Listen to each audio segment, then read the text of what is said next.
마테오 복음서 21장. 예루살렘에 입성하시다. 그들이 예루살렘에 가까이 이르러 올리브산 벳파게에 다다랐을 때 예수님께서 제자 둘을 보내며 말씀하셨다. 너희 맞은쪽 동네로 가거라. 메어있는 암나귀와 그 곁에 어린 나귀를 곧바로 보게 될 것이다. 그것들을 풀어 나에게 끌고 오너라. 누가 너희에게 뭐라고 하거든 주님께서 필요하시답니다 하고 대답하여라. 그러면 그것들을 곧 보내줄 것이다.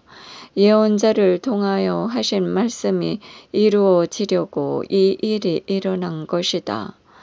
딸 시온에게 말하여라. 보라, 너의 임금이 너에게 오신다.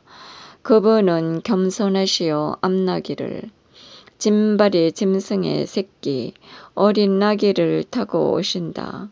제자들은 가서 예수님께서 지시하신 대로 하였다.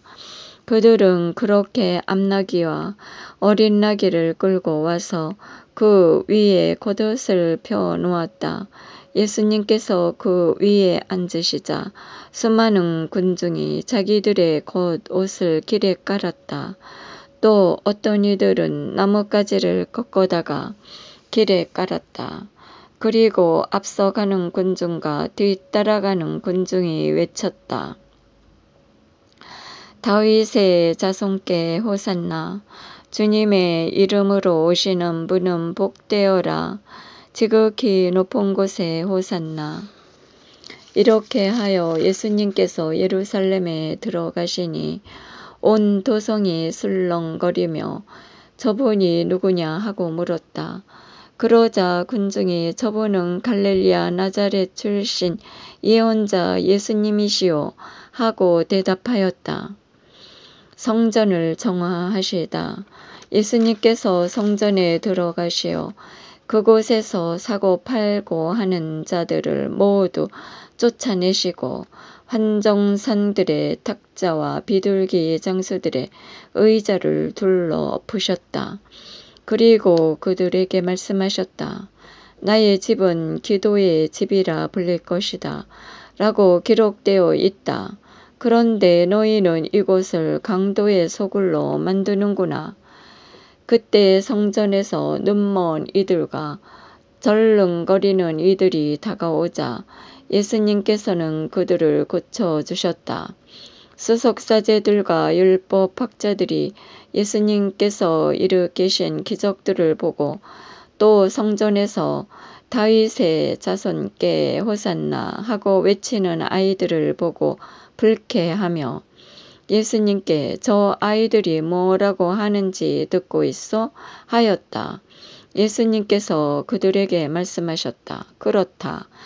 당신께서는 아기들과 젖먹이들의 입에서 찬양이 나오게 하셨습니다.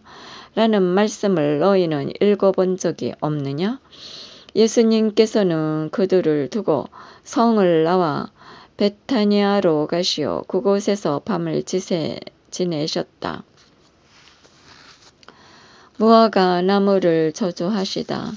예수님께서는 새벽에 성 안으로 돌아가실 때에 시장하셨다. 마침 길가에 있는 무화과 나무 한 그루를 보시고 가까이 가셨다. 그러나 잎사귀밖에 달릴 아무것도 보이지 않았으므로 그 나무를 향하여 말씀하셨다. 이제부터 너는 영원히 열매 맺는 일이 없을 것이다. 그러자 나무가 즉시 말라버렸다.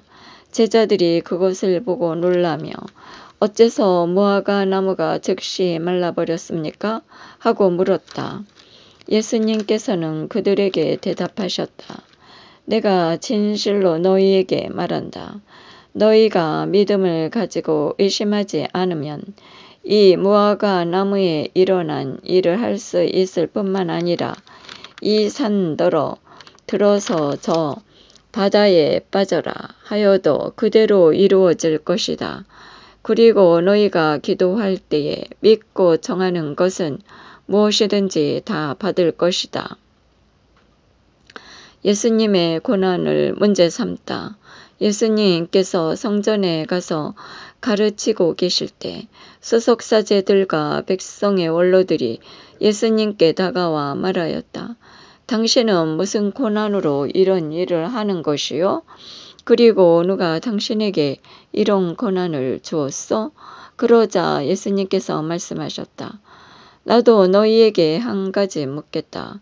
너희가 나에게 대답하면 나도 무슨 고난으로 이런 일을 하는지 너희에게 말해주겠다. 요한의 세례가 어디에서 온 것이냐? 하늘에서냐? 아니면 사람에게서냐? 그들은 저희끼리 의논하였다. 하늘에서 왔다 하면 어찌하여 그를 믿지 않느냐 하고 우리에게 말할 것이요. 그렇다고 사람에게서 왔다고 하자니 군중이 두렵소. 그들이 모두 요한을 예언자로 여기니 말이요. 그래서 그들이 예수님께 모르겠소 하고 대답하였다. 그러자 예수님께서 그들에게 말씀하셨다. 나도 무슨 고난으로 이런 일을 하는지 너희에게 말하지 않겠다. 두 아들의 비유. 너희는 어떻게 생각하느냐?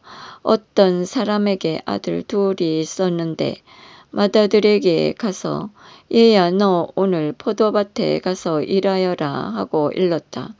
그는 싫습니다 하고 대답하였지만 나중에 생각을 바꿔 일하러 갔다. 아버지는 또 다른 아들에게 가서 같은 말을 하였다. 그는 가겠습니다 아버지 하고 대답하였지만 가지는 않았다. 이 둘 가운데 누가 아버지의 뜻을 실천하였느냐? 그들이 맏아들입니다 하고 대답하자 예수님께서 그들에게 말씀하셨다. 내가 진실로 너희에게 말한다. 세리와 장로들이 너희보다 먼저 하느님의 나라에 들어간다. 사실 요한이 너희에게 와서 의로운 길을 가르칠 때 너희는 그를 믿지 않았지만 세리와 장로들은 그를 믿었다. 너희는 그것을 보고도 생각을 바꾸지 않고 끝내 그를 믿지 않았다. 포도밭의 소작인의 비유. 다른 비유를 들어보아라. 어떤 밭 임자가 포도밭을 일구어 울타리를 둘러치고 포도학을 파고 탑을 세웠다.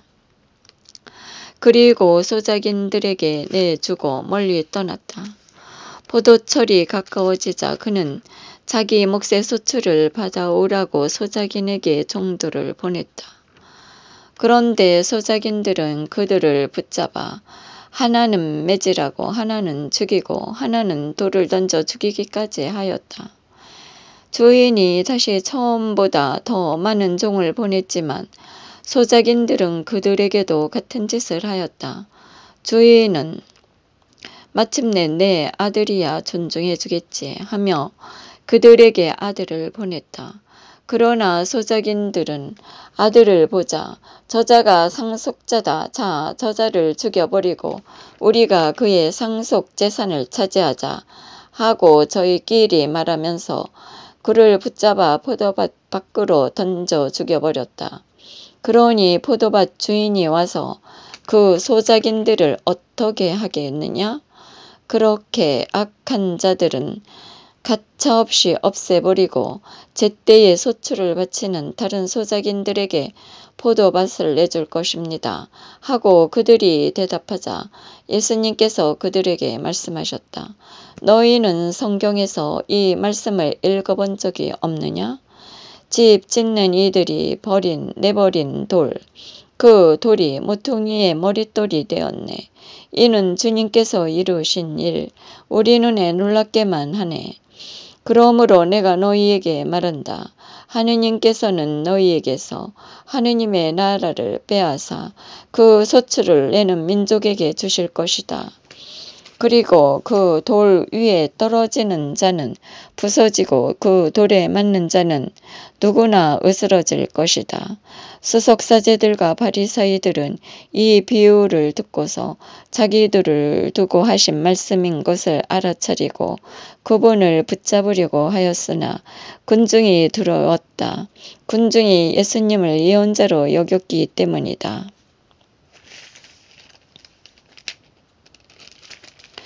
너희가 가야 할 길이로다 하신 주님, 영원히 찬미 받으소서.